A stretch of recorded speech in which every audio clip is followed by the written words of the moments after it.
இன்னைக்கு பரம்பரை சாபம் எடுக்கிற கூட்டங்கள் நிறைய நடக்குதுங்க. இங்கே வந்தீங்கன்னா பரம்பரை சாபத்தை உடைச்சிருவோங்கிறாங்க. எத்தனை பரம்பரை சாபத்தை உடைப்பீங்க நீங்கள்? உங்கள் அப்பா, உங்கள் அம்மா, உங்கள் தாத்தா செஞ்சதை முடிச்சிருவோம். கொள்ளுப்பாட்டம் செஞ்சதை இயேசு பரம்பரை சாபம் எடுக்கிற மாதிரி யாருமே எடுக்க முடியாதுங்க. யோசுவா 3ஆம் அதிகாரத்தில் பெட்டி போகுது. பெட்டி யோர்தான் நதியில் படுது.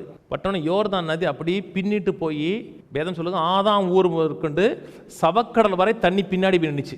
அந்த எல்லா சாபத்தையும், அதாவது ஆண்டவர் சொன்ன கடலில் போட்டான்னு பார்த்தீங்களா, அந்த சாபம் அனைத்து பின்னாடி போய் அதான் தடையா இருந்தது. கானான் தேசத்துக்கு நன்மையை ருசி பார்ப்புக்கு தடையா இருந்தது யோர்தான் நதி.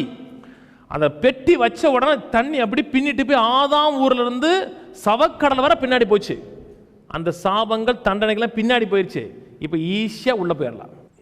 இப்போ சாபம் ஆண்டவர் எடுத்துட்டாரு. எந்த சாபம் வர? ஆதாம் பண்ணதுலேருந்து எடுத்தாச்சு. எங்கள் தாத்தா என்ன பண்ணானா கொள்ளு படம் எனக்கு மேட்டரே கிடையாதுங்க. எங்கள் நைனா என்ன பண்ணார்? எங்கள் ஆண்டவர் பிதாவாய் அவர் தான் மேட்ரு தவிர மற்ற எதுவுமே மேட்ரு இல்லை.